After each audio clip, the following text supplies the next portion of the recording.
Entrepreneurship is hard, so let's fix that and dive into our heroes' journeys. This is Taking Flight, an entrepreneur's journey, and I'm Sarah Torville. Join me as we delve deep into the passions, expertise, and experiences of those already in flight. This show is sponsored by EO Atlanta. Welcome, everybody. It's fantastic to be here again for another episode of the Entrepreneur's Flight. I'm really, really delighted to have this person join us today. This lady is incredibly sharp, client-focused, organized entrepreneur, and a leader. She is a family law attorney at Vayman Teitelbaum. I hope I'm pronouncing it right. I know we practiced this beforehand, Esther. Esther Vayman, welcome. Hi, thank you so much for having me. I am excited to be here. I am flattered I was asked to be here, and I'm a little bit nervous because it's the first time I've done a podcast. So all the things. All good. We're going to take you through this, and you're going to be incredible. I know, because we had our prep call, and it's going to be fun. So I just want you to relax and enjoy it, Esther. So I want to start off. Our guests, we know, really get excited about this first kind of answer to our key question, which is, what did you get right when you took your first flight into your entrepreneurial journey? I think that the main things I got right, the first was just doing it. Like, I think people really try to find the best time, the perfect time, the right client base before you start, all of those things. And I think the fact that we decided to just do it. We had no clients. We did not know how we were going to get clients. We did not have any revenue. We had nothing. But we just said, you know what? This is what we want to do, and we're just going to do it. So I think that, and I also think I have the right partner. My partner is my husband. We are very different, but I think our strengths are very complementary. So I think having the right person to do this with me, and I don't think you need a partner, but I think for me, it has worked really well to have somebody who complements my strengths, helps me with my weaknesses, and I hope I do the same for him. And I think the other big thing we did right was at the beginning, we kept our costs really low. We didn't sort of spend a bunch of money that we really weren't making yet in the business, and that gave us some room to grow the business. Mm-hmm. So when you say you're just doing it, which I think is very brave and very bold, like, what do you mean by that exactly? Like, had you been planning it for a while? Like, was there, what made you feel like you were ready to do it then? So everyone in my family is an entrepreneur and a successful one. So I always knew I was going to have my own business. It was really just a matter of when, and I wanted to be really skilled at what I did. So I wanted to work at law firms with great attorneys, learn a really great skill set. I knew I needed that first, but I always knew I was going to have my own business. And I think a lot of it is just how I was raised. I mean, when you're around everybody who's self-employed, that's really the conversation is never about being an employee or your career path in a company. The conversation's always about your business. And so that's how I was raised. That's all I grew up hearing. That's what I grew up knowing I was going to do. And it was a matter of, what can I do to have my own business? And so the idea that it wouldn't work out really never occurred to me, which sounds so naive. So the fact that I had no clients and no money really didn't feel like an obstacle. I guess sometimes, the ignorance of failure is a good thing because you don't really fear it. So you just kind of go for it. That's true. Can I ask about your husband? Had he grown up with the same entrepreneurial discussions in his family? No. His mother did own a business, but I don't think it was as much a culture, I would say, as it was in my upbringing. I mean, I think he was very open to that. He knew that that was complementary to his personality, but I don't know that he necessarily always knew he would be an entrepreneur in the same way. Right. Okay. That's really interesting. So you mentioned your husband. I'm going to ask you this question about co-pilot. So, obviously your husband is a co-pilot on this journey with you. And obviously I would like you to talk a bit more about that, but is there anyone else, or was there anyone else? I definitely would say my parents, and especially my father, he just totally embodies the entrepreneurial spirit. My family's from the former Soviet Union. We moved here when I was little, and my dad's dream was coming to America and having his own business. And my mom is a doctor, but she would have never opened her own practice if my dad didn't sort of push her to do it. And then he had his own business. So my dad not only always encouraged it, but he owned an office building with office space. And he said, look, the commercial real estate market at the time was really bad. There were vacancies. They knew they couldn't find tenants. And he was like, this is the time. Take the space. I'm going to give it to you for free and see what you can make happen.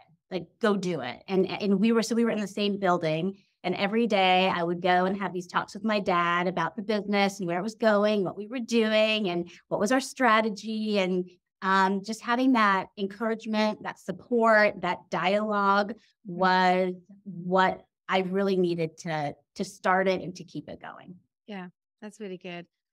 And he done it himself, so he was able to kind of share any lessons learned, like you're sharing with us today. It's like hearing from other people who've done things. It is valuable, isn't it? Extremely valuable. So what is a challenge you and your team had to solve recently, Esther? I think our biggest challenge is probably the same challenge most people are having is staffing. I mean, we've had it two ways. We've both had trouble finding the right talent for our team, but we've also had some trouble with some people that we had here that we needed to part ways with. And those are sometimes really hard decisions to make, whether it's because you have an emotional attachment to them because they've been with you for a while, whether it's because there's a fear, like, how do I replace them? Who's going to do that job when they leave? Maybe they're not right for me, but I have nobody else. So I think being able to really clean out those that were not a good fit for us, even when it was so hard to restaff, it made our summer really, really tough. But things are better than they've ever been. Our talent pool is better. We're larger than we've ever been.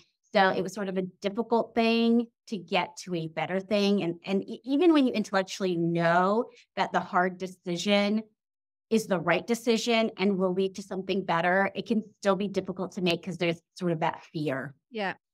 Yeah. That is very, I mean, and I've been through something similar myself, so I know what you mean. But was there something which kind of pushed you to get on and do it, particularly in the summer of this year? We started to have drama, which I have a no drama policy. I don't like it at work. I think it's really poison for the workforce. And there was one person who left, and we decided that was the opportunity to get rid of all of it. You just have to kind of cut it out and move on. And even though I had to convince some people here that was the right decision, we all agree now that was one of the best decisions we've made. Yeah, that's very brave to do that. And I love hearing you say it's better than ever. You're bigger than you've ever been before. So that made a massive difference to culture, obviously. Yep. People are so much happier. The energy is just positive when you walk in the door. It's been really good. Yeah. How long do you think you dealt with that issue without doing something about it? And be honest, because I know I dealt with mine for quite a while. So I think ours went on like in the worst stage for about 6-7 months. Like It was really, really bad for about 6-7 months. It started before that, but that period was really almost intolerable in hindsight. Yeah. Yeah. No, it's brave that you did it. And I love the fact that you got through it. Can you give us any kind of advice of how you did that? I mean, how did you go about approaching that? So I had an outsourced HR person. Yeah. And I called her and I said, I need help. Removing some people from this firm. Yeah. And she talked to me through it. And those hard conversations are not actually hard for me. I don't mind them. I know a lot of people do. I guess I have hard conversations for a living, so it doesn't so much bother me.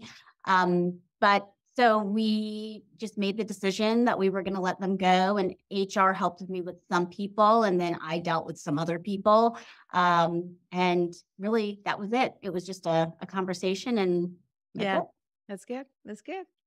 So what excites you about your future? You've obviously put this behind you. Company's growing, great people in the team. What's the destination look like? Where are you heading? So I decided it really this year, and I decided this largely, I think with the help of EO, because being an EO has changed my perspective on what can be accomplished in business. I'm a local business. You have to be licensed in your state to practice. So we're a local Georgia business. For me, I saw myself in that with that limitation. And I think being an EO really helped me see that there are no limitations to my business or really any business.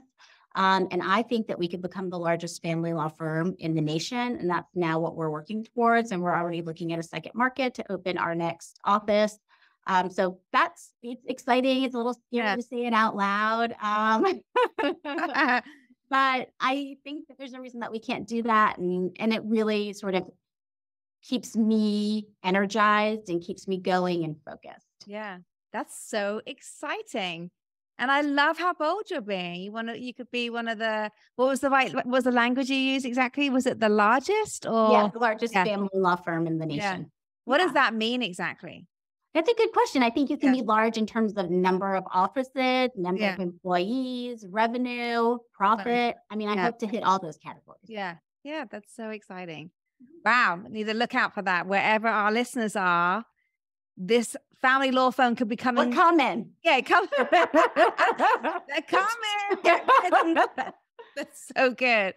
So, oh, wow. I'm very delighted about that. So I want to know more about you, Esther. So who are you before before you took your flight, before you had that day where you go, today I'm doing it, and you were bold enough, like, what did the previous history look like for you? Well, I mentioned before that my family immigrated here from what was the Soviet Union. And so really I identify as an immigrant, as somebody who grew up with parents who worked so, so hard for everything. And my grandparents, we all immigrated together. My grandparents learned a new language in their 50s. And my grandmother had her own business, and my grandfather had a successful career here as well. And just seeing all of that hard work amidst all that adversity is just something that I think becomes part of who you are. Yeah. Being lazy was not acceptable. It was just not it just wasn't something I was really exposed to. And my parents were really academically focused. So school was always really important. It was a foregone conclusion. We were going to go to college. We were going to go to school after college. Yeah. It was just a matter of what we were going to do. So I think, I'm the daughter of immigrants. I am from a family of really hardworking people, a family of entrepreneurs. Everyone in our family is pretty highly educated and academically successful. And that really formed who I am. Mm-hmm. Okay. That's great. That's lovely to hear that. And you're right, that feeling of like laziness, you didn't know what laziness meant. So all there is hard work then. If you're not lazy, you're hardworking. So in fact, I looked at my parents and they worked so hard. I remember distinctly being younger thinking, yeah, I don't want to work that hard. I'm like, this was just like really, really tough. And I'm like, maybe I'll just marry someone who's just going to take care of me, because this looks really, really hard. But ultimately, you are sort of who you're brought up to be. And that didn't stick. But I definitely remember having those thoughts, especially because my mom's a pediatrician. And for a long time when she had her practice, pediatricians had to be in the hospital for every C-section for their patients. And so my mom would get called all night. She'd go to the hospital at night. Then she'd have to still go to work first thing in the morning and see all her patients. And she was always so tired. And I was just like, God, that sucks. Yeah. And I do not want to do that. Yeah. And I would say, though, that I do think that influenced how I see my business, because even though my parents helped me with my desire to own a business, my parents ultimately are self-employed professionals. And I did realize at some point a few years into this business that that's not what I wanted to be. I did not just want to be a self-employed professional. I wanted to have a business. I didn't want to be the person like preparing for trial at midnight every day of my life. I really wanted something more. Yeah. Yeah. Which is why you decided to grow the business. Right. Yeah. Okay. So what problem do you solve, and what impact have you made, do you think, what you do today? Well, I think that in Georgia, if you don't want a divorce, but your spouse wants a divorce, they're going to get a divorce. That is going to happen. You don't have the option to not get divorced. And so I think what we do is we help people see that they will be okay when this process is over, because that fear of the unknown and that fear of change, it's like a death. You're mourning the loss of your marriage, and you mourn the loss of everything that you think your life should have been. And so helping people accept that, helping make sure that they are secure both financially and in their relationship with their children after the process is over, and helping them be ready for sort of that independent next stage, I think is how we help people, because that divorce is going to happen if one person wants it. But Right. protecting them, protecting their money, protecting their relationship with their kids, that is really, to me, what we do. Right. So you do more than just the transaction of the divorce. You're looking at how do you provide advice and counsel so that Yeah. when that happens, they are in a better place. Correct. Like what are your finances going to look Yeah. like? How can you afford to live? Where can you afford to live? Yeah. What does that look like for you? Yeah. Yeah. So important. Yeah. Gosh, so that's how it is in Georgia, is it? If somebody wants a divorce, there's going to be a divorce. Is that not the case in other states? And I don't want you to comment. Maybe you're not allowed to comment. I don't know. Yeah. But I know in Georgia, people Yeah. come all the time. They say, well, I'm going to fight it. Yeah. I'm going to contest it because I don't want it. And we're Yeah. like, well, it's going to happen. Okay. So let's figure out how to make it happen in a way that sets you up for success afterwards. Yeah. That makes a lot of sense. Okay. So here's my introspection question. If you were to do this all again, Esther, would you do it all over again? Absolutely. I mean, what's the alternative? Am I going to work somewhere else or someone else? Absolutely not. Never.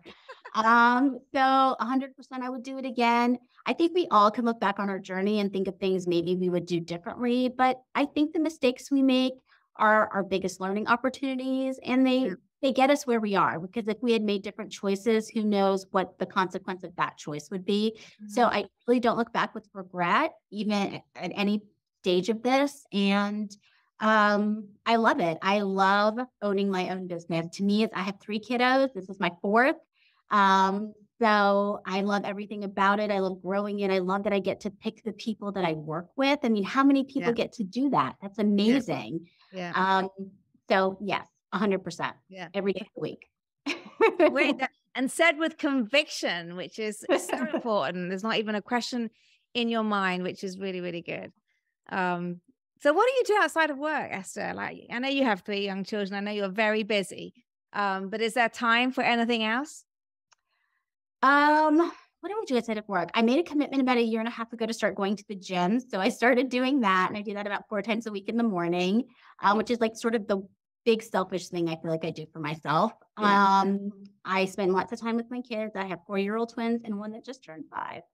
They're getting so big. And we like to travel a lot. So every opportunity we can, we try to take trips together. We do lots of kids activities. I actually own a ton of cookbooks. I have like 600 something cookbooks. And so cookbooks. Okay. Yeah. I did not know this. Okay. I love to cook when I have time and I'm not exhausted. So and I love to do it with my kids. If they have like good behavior all week at school, on the weekend, we'll like make something together as a reward. And so I like doing that too. And what's your favorite thing you like to cook? I like to cook all different things. My attention span is like this. So my husband will eat something I make and I'm like, do you like it? He's like, well, if I like it, I'm still never going to get to eat it again. And I'm like, that's probably true. So I like to just make on to the next all the time. Yep. That's funny. That's funny. Yeah. That's great. I did not know you had that skill set, and and it's nice you say like to do that with the children. And letting them see that it's a reward. So hopefully in time they'll look at it that way too. Yeah, it's fun. I will say a recipe that should take 30 minutes with a child takes about 2 hours, but but it's worth it at the end of it. Yeah, it's worth it at the end of it. So that's how can people connect with you, Esther? What's the best way for them if they wanted to reach out to you? So LinkedIn is a great way. I'm on LinkedIn and you can send me a message, or email is also great. My email is esther@vntlaw.com. So either of those are great. Esther at say vntlaw.com. Yeah, VNT. Make sure our listeners have got that. Well, that's wonderful. Thank you for sharing that. And this has been just really good to really kind of learn from you, like especially some of the successes you've had and the challenges you've overcome. And you're very brave. And I love the fact you and I spend time outside of EO and work. And I know how committed you are to your business and your family. So you feel like you look like you're balancing it all. So my hat off to you, Esther. Well done. Outsourcing Yeah. the key to balancing life.